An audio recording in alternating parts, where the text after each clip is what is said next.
Amarachi didn't cry that night. Instead, she sat still on her bed, staring at the closed door where her father had just exited like a stranger walking out of a store. The words he left behind echoed louder than his footsteps. "You should have told someone earlier." Her tiny fingers tightened around Mr. Buttons, who had silently borne witness to every moment of her confusion and pain. The room felt colder, not from the air conditioner, but from the emptiness that followed that kind of heartbreak, the kind where love is expected but never arrives. The next morning, the house was unusually quiet. No shouts from Mrs. James about her missing diamond earring, no loud phone calls from Mr. James discussing stock prices. Just silence. Amarachi tiptoed into the hallway, her slippers making soft sounds against the marble. As she passed the study, she overheard whispered arguments, her parents blaming each other for bad press and reputation damage. Her name was never mentioned with love, only in the same breath as headlines and embarrassment. She paused for a moment, then continued walking, realizing something deeper. Sometimes the worst kind of abandonment comes from people who are right there, but never truly see you. At school, Amarachi was quieter than usual. Her classmates laughed and passed notes, but she just sat at her desk, tracing invisible lines on her notebook. Miss Doying kept a watchful eye from her desk. The young teacher had become unusually attentive since Amarachi whispered those heavy words and showed her the haunting drawing. Though Child Protection Services had already intervened, and Uncle Joe was no longer seen near the school, the shadows he left behind still lingered. During lunch, Miss Doying walked over and knelt beside Amarachi. "Do you want to talk today?" she asked gently. Amarachi looked up at her, eyes uncertain. Then, finally, she spoke, barely above a whisper. "Why didn't my mummy listen to me?" The question hung between them like smoke, thick, painful, and impossible to avoid. Miss Doying's throat tightened. She couldn't answer honestly without making it worse. So she took Amarachi's hand and said the only thing she could, "Some people forget how to listen. But I hear you now." The next day at school, Amarachi waited behind after class, standing by the whiteboard while her classmates rushed out. Miss Doying noticed and gently closed the door. Amarachi walked over, eyes steady for once. "Can I talk to the lady again?" she asked. "The one with the warm eyes." "Mrs. Odu." Miss Doying nodded, her heart tightening at the strength in that tiny voice. "Of course, sweetie. I'll call her now." In the counselor's office, Amarachi sat, with her legs dangling over the chair's edge, her backpack still clutched tightly. Mrs. Odu leaned forward, her voice calm. "You're very brave, Amarachi. What would you like to tell me today?" Amarachi's eyes filled with tears she didn't let fall. "I want to talk to someone who can help other children too, children like me who nobody listens to." Mrs. Odu blinked, stunned at the maturity in her tone. "You want to help others?" Amarachi nodded. "I don't want anyone else to be scared like I was." Mrs. Odu smiled sadly, her hand resting gently over Amarachi's. "Then let's make sure your voice is never ignored again." That evening, the marble mansion was unusually quiet. Amarachi tiptoed past her parents' bedroom, pausing when she heard her name. Inside, Mr. James was pacing. "I'm telling you, this whole thing is bad for business. My inbox is full of investors asking if this is true." Mrs. James sipped from her wine glass, annoyed. "She's exaggerating. That girl always wants attention. She's just like my sister was, melodramatic." Amarachi's hand tightened around Mr. Buttons as she stood outside the door, listening to the people who were supposed to love her reduce her pain to a nuisance. She didn't cry this time. Instead, she walked back to her room with purpose. She took out the drawing Miss Doying had returned to her and looked at it again, the faceless man, the little girl, the prison-like windows. She flipped it over and began a new picture. This time, she drew herself with a microphone, standing before a crowd of children. Her small hand was raised, and behind her stood Mrs. Odu and Miss Doying, smiling. Amarachi labeled the drawing, "Children should be heard." Her lines were strong, her heart was steady. Even if her parents never listened, she had finally found her voice. It was the night before Amarachi's 7th birthday. The mansion was already glittering with balloons, golden ribbons, and servants busy with preparations. Cakes were being ordered, a clown was scheduled, and Mrs. James had posted about the exclusive party on Instagram. Everyone was preparing for a celebration, everyone except Amarachi. That night, while the house was asleep and the fairy lights twinkled in the garden, a nightmare returned. Uncle Joe crept into her room like a shadow. Amarachi's body tensed under the covers as she felt the floor creak. Mr. Buttons fell to the floor. "Please," she whispered, "I don't want to. Please." But her words were swallowed by silence, and once again, her small cries were left unanswered.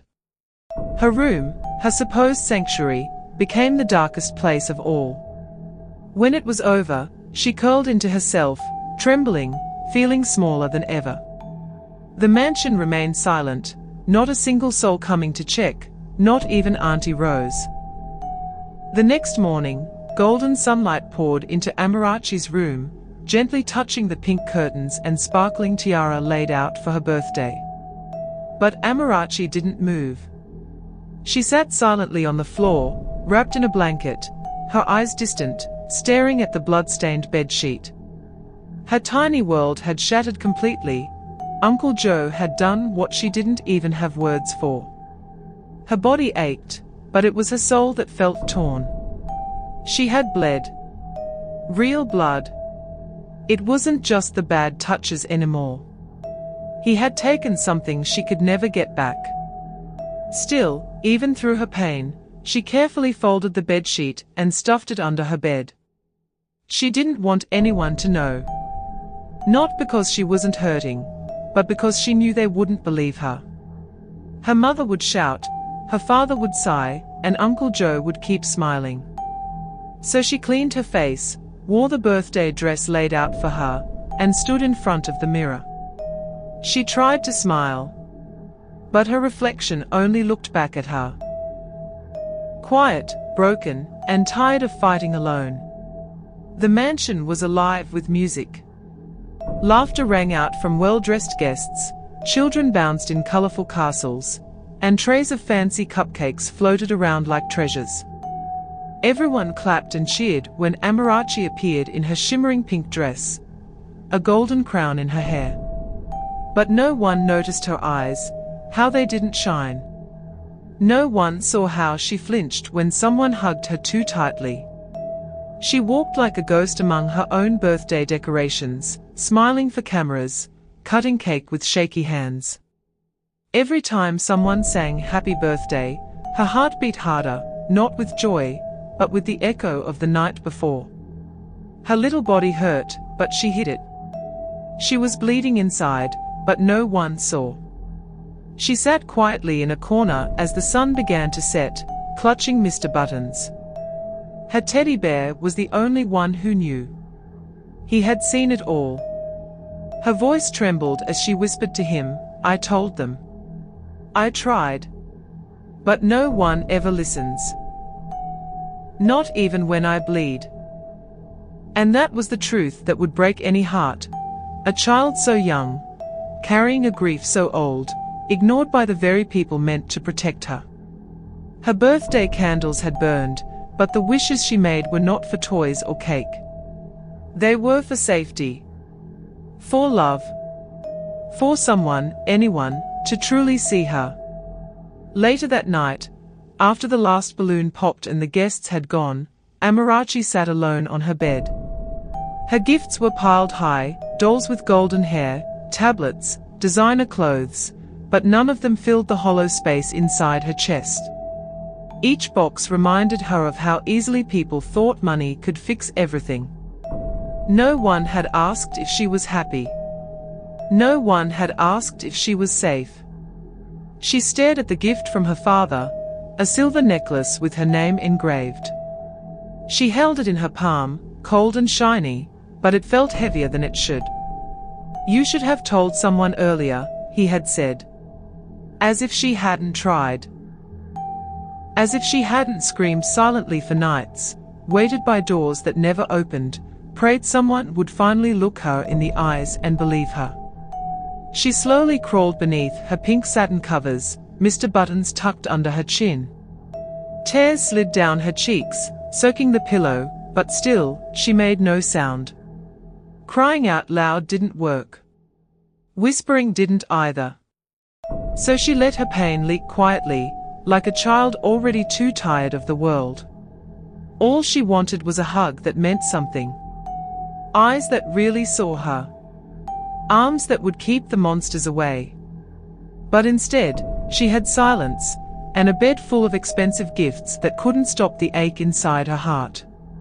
The mansion was still asleep when Amarachi tiptoed through the hallway, barefoot in her pink pajamas, clutching Mr. Buttons tight. The marble floor felt cold, but not colder than the silence that always lived in her home. She paused outside her father's study, where warm light leaked beneath the door. She took a deep breath. Then knocked. Mr. James looked up, startled. "Amarachi. What are you doing awake?" he asked, his voice low and annoyed. She stepped inside, her small feet barely making a sound. Her face was wet with tears she didn't try to wipe anymore. Her lips trembled as she spoke. "Daddy," she whispered, "I'm hurting. Every night, every time I said I was scared, nobody listened. Uncle Joe, he touched me. He hurt me. I bled. I screamed into my pillow. I waited for someone to come. But no one ever did." Her father stood frozen, a glass of wine in his hand. She walked closer, her tiny shoulders shaking, eyes swollen with pain far too old for a child. "I told Mummy. She shouted at me. I tried to tell you, too, but you were always on the phone. You only hear when investors call. You only see me in birthday pictures. But Daddy, I'm your little girl." Her voice broke. "Why didn't you save me?" The glass in Mr. James' hand slipped and shattered on the floor. He had no words. No excuses. Just the sound of his daughter sobbing in front of him, finally breaking under the weight of her own silence. And in that moment, the walls of the mansion felt too tall, too hollow. All the money in the world couldn't buy back what was already broken. The atmosphere in the mansion shifted like a storm was coming. After Amarachi's tearful confession, Mr. James finally decided to act. Mrs. James was still in denial, sipping her wine and muttering about childish imagination. But the weight of Amarachi's words had done something her tears never could. It made her father pause. Later that day, Mr. James called Uncle Joe into the study. The driver entered casually, a polite smile fixed on his round face. "You sent for me, sir?" he asked, as if nothing had ever happened. Mr. James didn't waste time. "Joe, Amarachi says you've been touching her. Hurting her. She's crying herself to sleep at night. She said she bled. Do you have anything to say?" Uncle Joe's face didn't change. He shook his head, slowly, with practiced calm. "Sir, I swear on my life, I've done nothing of the sort. That child.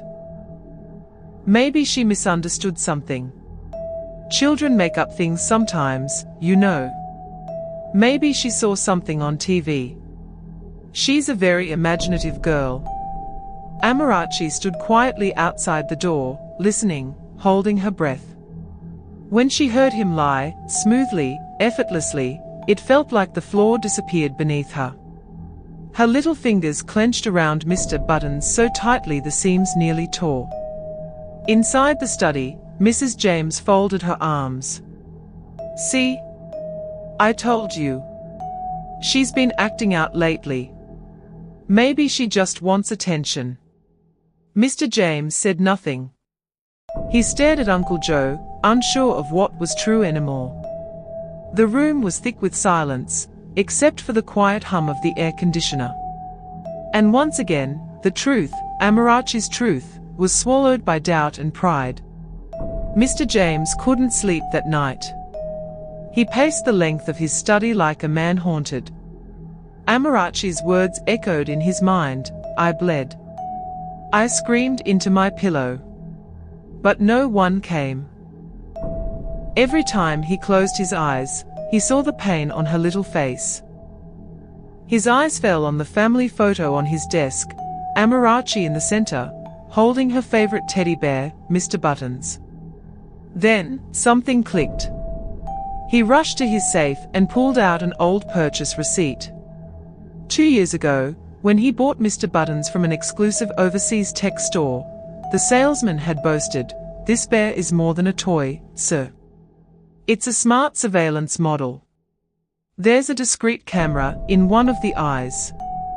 Perfect for monitoring your child discreetly, safety first." Mr. James's hands trembled as he reread the words. He ran to Amarachi's room. She was asleep, her small arms wrapped tightly around Mr. Buttons like he was her last protector. Gently, he pried the bear from her arms and carried it to his study. Plugging the bear into his computer, he entered the access code from the receipt. The screen blinked once. Then twice. Then, it began to load hidden video files. His heart stopped when the first footage opened, grainy but clear. Uncle Joe, inside Amarachi's room, the door quietly clicking shut behind him. Mr. Buttons had seen everything. Mr. James sat frozen. The horror on the screen was undeniable. The lies, the betrayals, the pain. It was all there. And now, there was no escaping the truth. Morning came like thunder. Mr. James hadn't slept.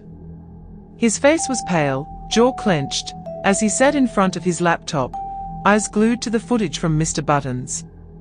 Every scream, every sob from Amarachi twisted inside him like a knife. He had failed her. Worse, he had doubted her. He picked up his phone with shaking fingers and called the police. "Hello, yes, this is Mr. James. I need officers at my residence immediately. It's an emergency, involving child abuse. I have video evidence. I want a man arrested. His name is Joe, our driver." 30 minutes later, uniformed officers arrived at the mansion. Mr. James stood tall at the front door, Mr. Buttons under his arm, his expression carved from stone. "Mrs. James stood in the hallway, stunned and silent for once. Uncle Joe was in the driveway, polishing the SUV, as if nothing had ever happened. He turned and smiled at the officers approaching. "Good morning, sirs." Joseph Nwankwo, one of the officers said sternly, "You are under arrest for the sexual assault of a minor." Joe laughed nervously. "Me? Sir, this must be some mistake." "Save it," Mr. James interrupted coldly. "You see this laptop? Watch." He opened the screen, hit play, and turned it toward him. The color drained from Uncle Joe's face as he saw himself on video in Amarachi's room. The silence in that moment was heavier than 1,000 screams. "Mr. Buttons saw you," Mr. James said, voice shaking with quiet rage. "While we were blind, he wasn't." Uncle Joe stammered, backing away slowly, but the officers grabbed him, snapping handcuffs around his wrists. For the first time, the predator looked small. Powerless. Amarachi peeked from her room upstairs, clutching her teddy. She didn't smile. But something inside her heart, something quiet and hurting, took its first breath of hope. The sound of the police car driving away echoed through the marble halls of the James mansion. For the first time in years, silence wasn't luxury, it was heavy, like grief. Amarachi sat on the staircase, knees drawn to her chest, still in her pajamas. She had seen Uncle Joe taken away, but her heart felt numb. Mrs. James stood by the window, her hand trembling as she held her wine glass. She hadn't taken a sip since the officers left. Her makeup was smudged, but she made no move to fix it. "It can't be true," she whispered, over and over. "It can't be." Mr. James walked into the living room and paused. He looked at his wife, not with anger, but disappointment. "You never listened," he said simply. "She came to you. How many times did she try?" Mrs. James turned to him, voice shaking. "Don't put this on me. You were never around either." "I wasn't. And now look what it cost." Amarachi walked slowly down the stairs, Mr. Button still in her arms. Her tiny feet echoed on the marble. When she reached the bottom, she stood between her parents. Her eyes, red from tears, stared up at them. "I just wanted you to believe me," she said in a quiet voice. "That's all." Neither parent could speak. Mr. James reached out, gently placing a hand on her shoulder. It wasn't enough. But it was something. The maids had gathered by the corridor, stunned. Auntie Rose covered her mouth with her hands, sobbing silently. The whole house knew now. The curtains of silence had been pulled back, and truth flooded in. Amarachi didn't feel victory. She felt tired, broken. But somewhere in her little chest, a flicker of light, maybe healing, began to glow.